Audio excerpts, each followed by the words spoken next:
Assalamu alaikum, hurmatly mekendештер. Men Muhitdinov Hasamdin Ibrahimoviç. Özümdün Facebook barакчаман, эки баракчаман чукул кайрылуу жасоомо туура келип турат азыр ушул тапта. Анткени буга чейин көпчүлүк мен ушул Мекендеш ТВ каналы, YouTube каналдар аркылуу берген маалыматтарым боюнча билесиздер. Азыр бүгүн 10 октябрь, эртең алдыда келип аткан 15 октябрь күнү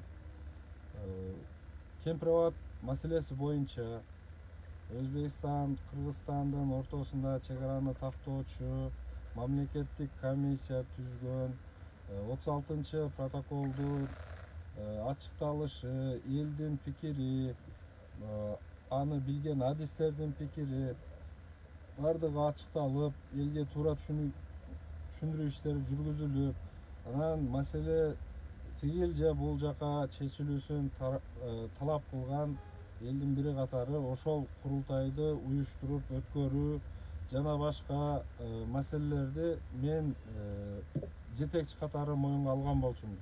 Уюштуруу иштерине жоопкерчиликти моюнга алган болчумун. Бирок тилекке каршы бизди жаш балага алдатып, жаш балага окшоп алдап, 15 күнү макул өткөргүлө курултайыңарды деп туруп, бирок ага жеткирбей эле бүгүн 10 октябрь күнү күтүүсүздөн кече 9 октябрь күнү президент өзү маалымат таратып, эртең 10-да каралат деп, бүгүн ачык эшик артында каралат деп туруп, бирок болуп көрбөгөндөй мыйзам бузуулар менен, эл өкүлдөрүнүн укуктарын чектөө менен, мыйзамды тебелеп тепсөө менен жогорку кеңеште бул маселенин каралуусу, жада калса ошол жыйынга эч кандай телефон алып кире албай, жабык эшик артындагы жыйынга жанакындай чоң басымдын алдында отурган депутаттарга дагы, эл өкүлдөрүнө дагы ар түрдүү кысымдар жасалып, биздин мамлекеттик коопсуздук кызматынын кызматкерлери тарабынан жана башкалар тарабынан орой одоно мамилелер жасалып, ошол жерден кээ бир биздин ишенип үмүт кылып турган эл өкүлдөрүбүздүн жыйындан чыгып, жыйынды таштап чыгып кетүүгө мажбурлашы, жада калса бүгүн жыйылган ушул нерселерди болуп атканын көрүп турган жергиликтүү элдин наразычылыгы күчөп, райондук акимияттын Өзгөн районуна барып, ал жерде акимден талап кылып ушул нерселерге түшүндүрмө берүүсүн. Айтса, акимдин жалпы эле ошол акимияттын кызматкерлеринин жасаган мамилелери, кайдыгер мамилелери эл менен эсептешпегендиги болгону эле ошол бир кишинин бул жерде буйругун аткарып, ошол кишинин гана кызыкчылыгын коргоп, элдин кызыкчылыгын ойлобогондугу бул жакта турган жергиликтүү элдин аябай итиркейин келтирип, кыжырын кайнатып салды.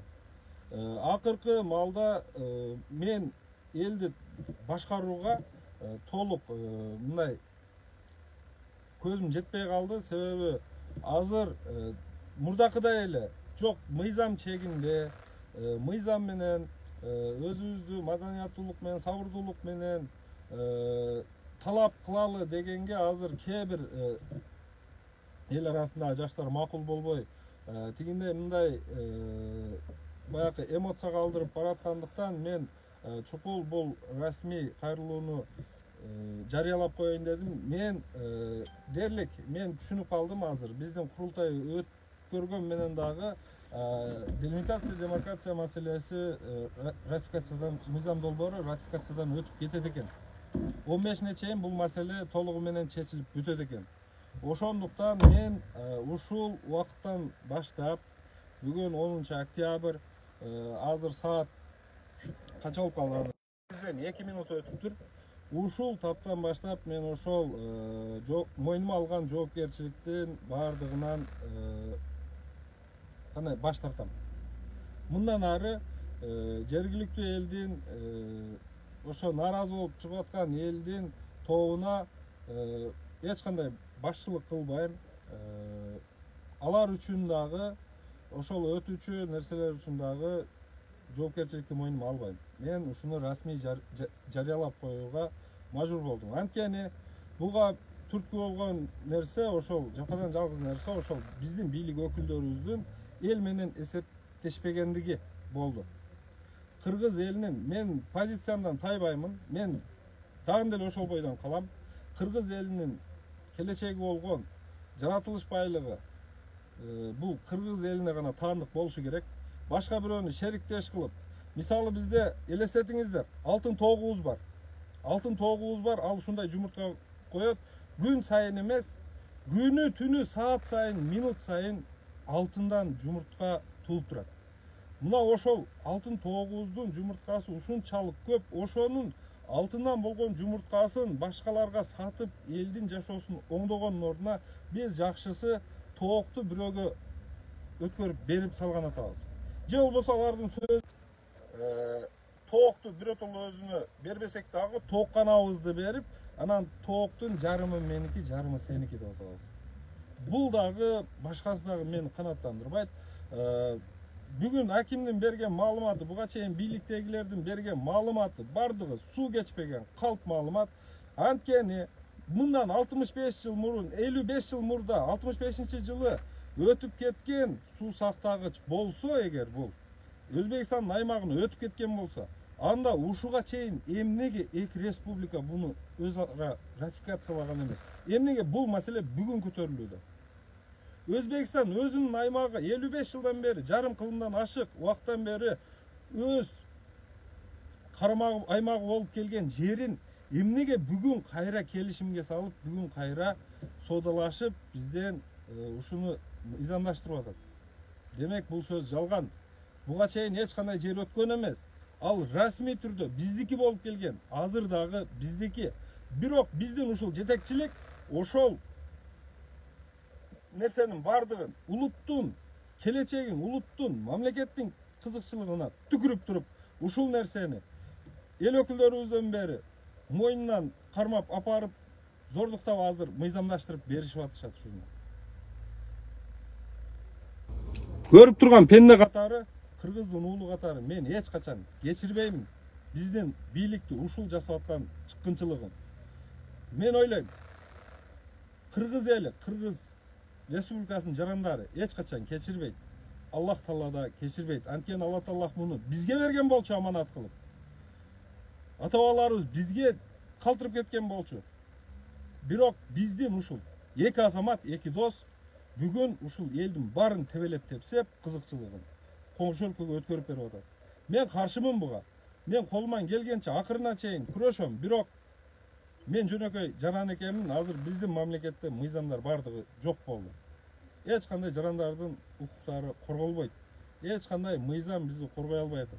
Биз эмес, эл өкүлү болгон кол тийбестиги бар, статусу бар депутаттарды дагы эч кандай мыйзам коргобой атат. Билбейм, кыргыз эли мындайда кандай кылабыз? Мен позицияман кайткан жокмун, корккон жокмун, башка кылган жокмун. Болгону кээ бирөөлөрдүн жасаган кандайдыр иши үчүн мен мындан ары жооп бере албайм. Себеби ага ошол нерселер болгон болсо да, ал адамды да күнөөлөгөнгө болбойт, башканы да күнөөлөгөнгө болбойт. Анткени бул ушул бийликтин жасап аткан провокациясы болуп атат. Элди ушул нерсеге өздөрү түртүп аткан болот. Мен мисалы аны колдоп, ушунуку туура деп дагы айтпайм. Эгер кимдир бирөө бирнеке кылган болсо, кандайдыр мыйзамсыз ишке барган болсо, туура деп дагы айтпайм.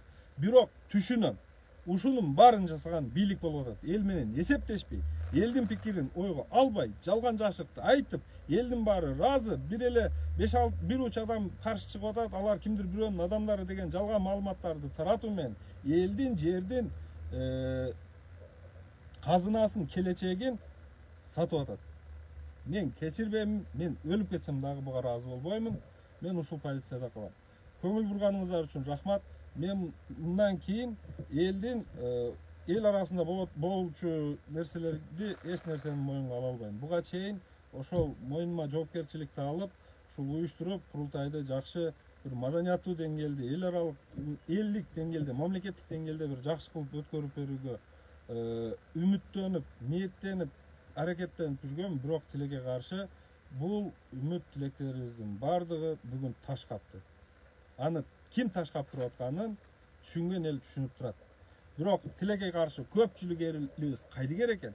Көпчүлүк элибиз буга чейин баягы Чыңгыз Айтматов жазган, китебинде жазган жоламан сыяктуу маңкурт болуп бүткөн экен. Бүгүн аябай начар адамдардын 30 жыл эмес, 100 жылда болбогон арам ойлору бүгүн күндө ишке ашып атат. Бар болуңуздар, урматтуу мекендештер. Мен буну чыгарып койбосом, өзүңүздөр түшүнөсүздөр. Эмнеге бул чукул кайрылууну жасап атам. Азыр кандай мени кантип камашынга бир шылтоо эле издеп атышат. Кимдир бирөө бир нерсе кылса дагы сен жетектеп аткансың деп алып барып мен жоопко тартышы мүмкүн. Мен ошон үчүн башыман сак кылып айтып коюп атам. Мен корккон жерим жок, башка кылган жерим жок. Элим, жерим үчүн мен мындан ары деле колуман келген иште аракет кыла берем. Бирок билбейм, эл мындай уктап жатсак, бүгүн болбосо эртең болсо бүрүскүнү бул ратификация болот. Ага мен көзүм жетип калды.